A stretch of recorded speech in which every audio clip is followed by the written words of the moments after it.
श्रीमद् भागवतम दशम स्कंध अध्याय 72 जरासंध असुर का वध। सुखदेव गोस्वामी ने कहा, एक दिन जब राजा युधिष्ठिर राजसभा में प्रख्यात मुनियों, ब्राह्मणों, क्षत्रियों तथा वैश्यों तथा अपने भाइयों, गुरुओं, परिवार के बड़े बूढ़ों, सगे संबंधियों, ससुराल वालों तथा मित्रों से गिर कर बैठे हुए थे, तो उन्होंने भगवान कृष्ण को संबोधित किया, जबकि दूसरे सभी व्यक्ति सुन रहे थे। श्री युधिष्ठिर ने कहा, हे गोविंद, मैं आपके शुभ ऐश्वर्यशाली अंशों की पूजा वैदिक उत्सवों के राजा राजसूय यज्ञ द्वारा करना चाहता हूं। हे प्रभु, हमारे इस प्रयास को सफल बनाएं। हे कमलनाभ, वे पवित्र व्यक्ति जो निरंतर आपकी उन पादुकाओं की सेवा करते हैं, ध्यान करते हैं और उनका यशोगान करते हैं, जो समस्त अशुभ वस्तुओं को विनष्ट करने वाली है, उन्हें निश्चित रूप से इस भौतिक संसार से मुक्ति प्राप्त हो जाती है।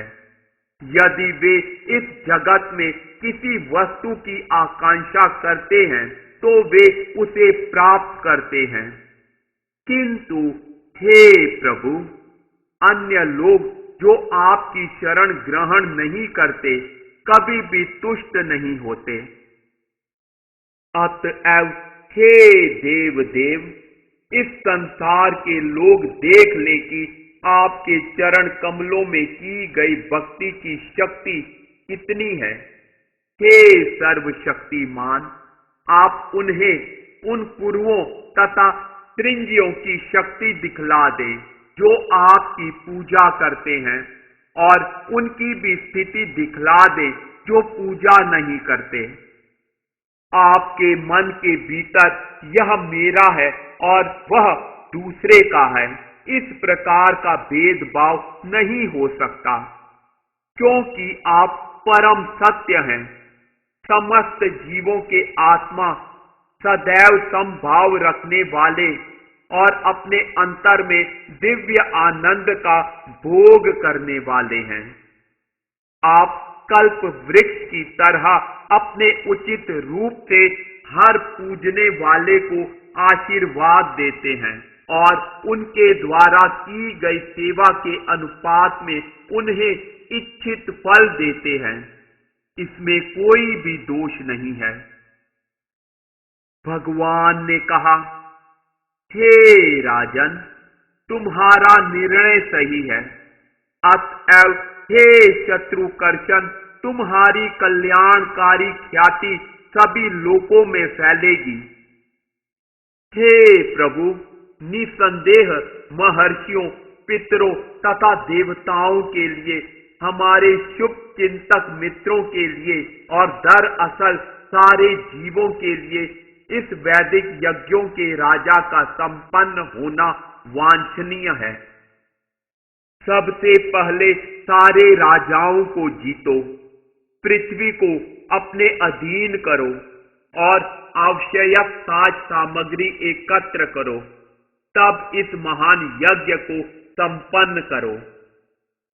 हे राजन, तुम्हारे इन भाइयों ने विभिन्न लोकपालों के अंशों के रूप में जन्म लिया है और तुम तो इतने आत्म संयमी हो कि तुमने मुझे भी जीत लिया है, जबकि मैं उन लोगों के लिए दुर्जय हूं जिनकी इंद्रियां उनके वश में नहीं हैं। इस जगत में मेरे भक्त को देवता भी अपने बल, सौंदर्य, यश या संपत्ति से नहीं हरा सकते। पृथ्वी के शासक की तो बात ही क्या। शुकदेव गोस्वामी ने कहा, भगवान द्वारा इन शब्दों रूपी गायन को सुनकर युधिष्ठिर हर्षित हो उठे और उनका मुख कमल सदृश खिल गया। इस तरह उन्होंने अपने भाइयों को, जो भगवान विष्णु की शक्ति से समन्वित थे, सभी दिशाओं पर विजय के लिए भेज दिया। उन्होंने सहदेव को त्रिंजियों के साथ दक्षिण, नकुल को मत्स्यों के साथ पश्चिम, अर्जुन को केकेयों के साथ उत्तर तथा भीम को मद्रकों के साथ पूर्व दिशा में भेज दिया। हे राजन, अपने बल से अनेक राजाओं को हराकर ये वीर भाई यज्ञ करने के इच्छुक युधिष्ठिर महाराज के लिए प्रचुर धन लेते आए।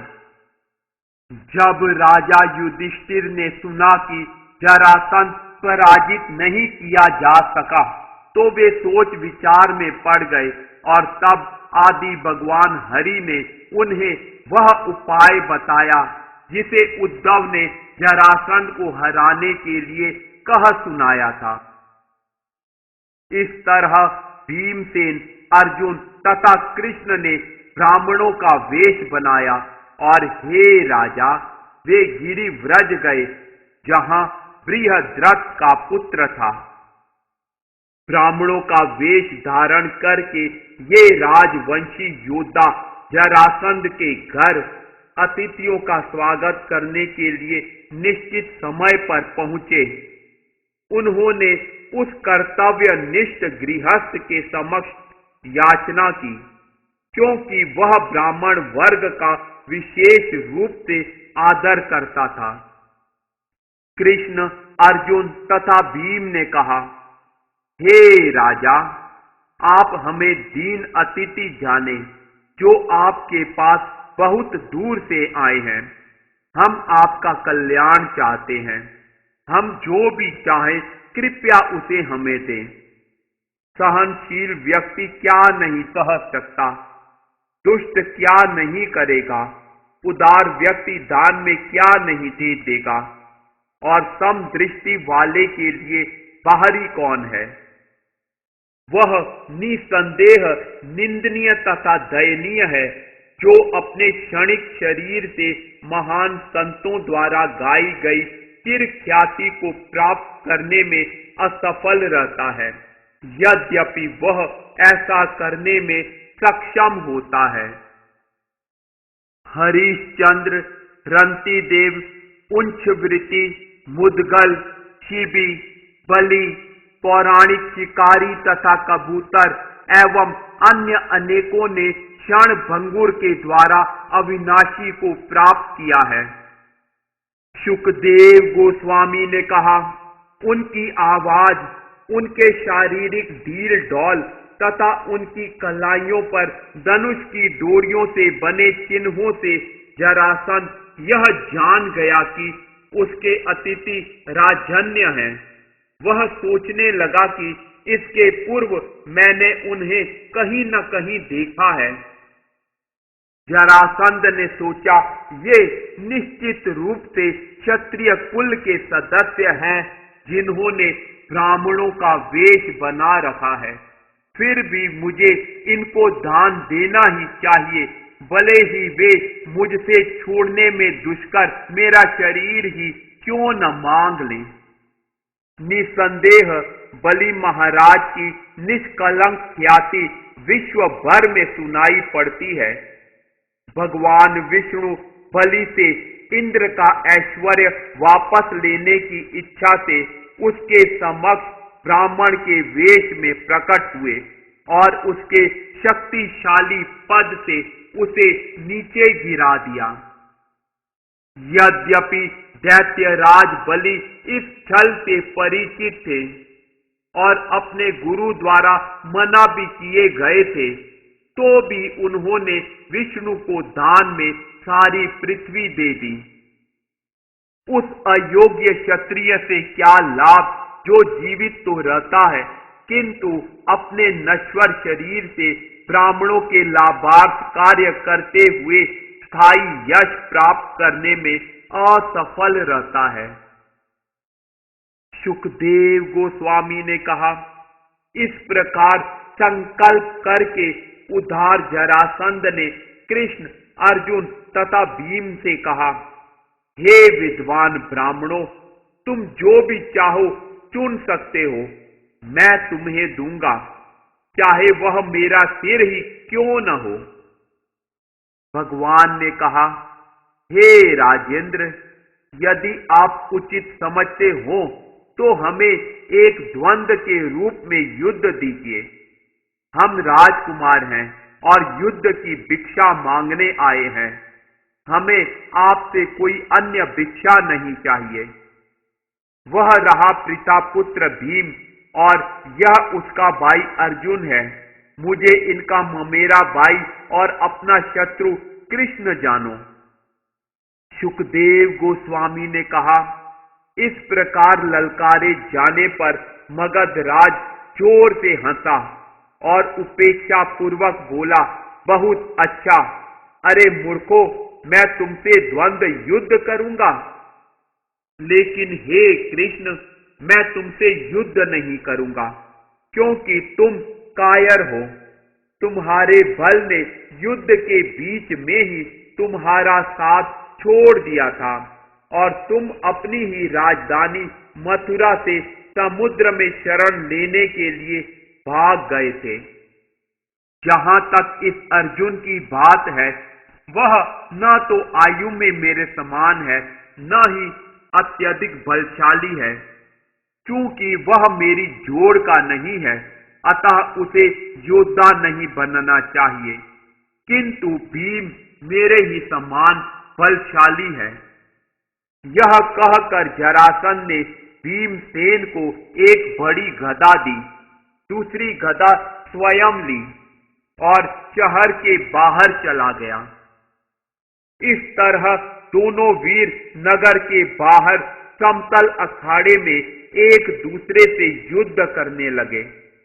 युद्ध के क्रोध से पगलाए हुए वे एक दूसरे पर वज्र जैसी गदाओं से प्रहार करने लगे। जब वे दक्षता से दाएं तथा बाएं चक्कर काट रहे थे, जिस तरह की मंच पर अभिनेता नाचते हैं, तब यह युद्ध भव्य दृश्य उपस्थित कर रहा था। हे राजन, जब जरासंध तथा भीमसेन की गदाएं जोर जोर से एक दूसरे से टकराती तो उनसे जो ध्वनि निकलती थी, वह दो लड़ते हुए हाथियों के दांतों की टक्कर के समान या तूफान के समय चमकने वाली बिजली के गिरने के धमाके जैसी थी। वे एक दूसरे पर इतने बल और वेग से अपनी गदाएं चलाने लगे कि जब ये उनके कंधों, कमर, पांव, हाथों, जांघों तथा हंसलियों पर चोट करती तो वे गदाएं उसी तरह चूर्ण हो जाती जिस तरह की एक दूसरे पर क्रुद्ध होकर आक्रमण कर रहे दो हाथियों से मदार की टहनियां पिस जाती हैं। जब उनकी गदाएं विनष्ट हो गईं, तो पुरुषों में महान वे वीर क्रोध पूर्वक अपने लोहे जैसे कठोर भूसों से एक दूसरे पर आघात करने लगे। जब वे एक दूसरे पर घूंसे मार रहे थे, तो उससे निकलने वाली ध्वनि हाथियों के परस्पर लड़ने भिड़ने या बिजली की कठोर कड़कड़ाहट जैसी लग रही थी। इस प्रकार उन दोनों के लड़ते हुए समान प्रशिक्षण, बल तथा उत्साह वाले प्रतिद्वंदियों की यह प्रतियोगिता समाप्त नहीं हो रही थी। इस तरह हे राजन, वे बिना किसी ढील के लड़े जा रहे थे। भगवान कृष्ण अपने शत्रु जरासंध के जन्म तथा मृत्यु के रहस्य के बारे में जानते थे। वे यह भी जानते थे कि किस प्रकार जरा नामक राक्षसी ने उसे जीवन दान दिया। यह सब विचार करके कृष्ण ने भीम को अपनी विशेष शक्ति प्रदान कर दी। शत्रु को किस तरह मारा जाए इसका निश्चय करके उन अमोघ दर्शन भगवान ने एक वृक्ष की टहनी को बीच से चीरकर भीम को संकेत किया। इस संकेत को समझकर योद्धाओं में सर्वश्रेष्ठ उस बलशाली भीम ने अपने प्रतिद्वंदी के पैर पकड़कर उसे भूमि पर पटक दिया। भीम ने अपने पांव से जरासंध के एक पांव को दबा लिया और दूसरे पांव को अपने हाथों से पकड़ लिया। फिर जिस तरह कोई विशाल हाथी किसी वृक्ष से एक शाखा तोड़ ले, उसी तरह भीम ने जरासंध को गुदा से लेकर ऊपर तक चीर डाला। जब राजा की प्रजा ने उसे दो अलग अलग खंडों में पाया हुआ देखा, प्रत्येक खंड में एक एक पांव, जांघ, अंडकोश, कमर, कंधा, बाह, आंख, बोह, कान तथा आदि पीठ एवं छाती थे। मगधराज की मृत्यु होते ही हाहाकार होने लगा, जबकि अर्जुन तथा कृष्ण ने भीम का आलिंगन करके उसे बधाई दी। समस्त जीवों के पालन करता तथा हितकारी अपरिमेय भगवान ने जरासंध के पुत्र सहदेव का अभिषेक मगधवासियों के नवीन राजा के रूप में कर दिया। तब भगवान ने उन समस्त राजाओं को मुक्त किया जिन्हें जरासंध ने बंदी बना रखा था। इस प्रकार श्रीमद् भागवत के 10वें स्कंद के अंतर्गत जरासंध असुर का वध नामक 72वें अध्याय के श्रील भक्ति वेदांत स्वामी प्रभुपाद के विनीत सेवकों द्वारा रचित तात्पर्य पूर्ण हुए।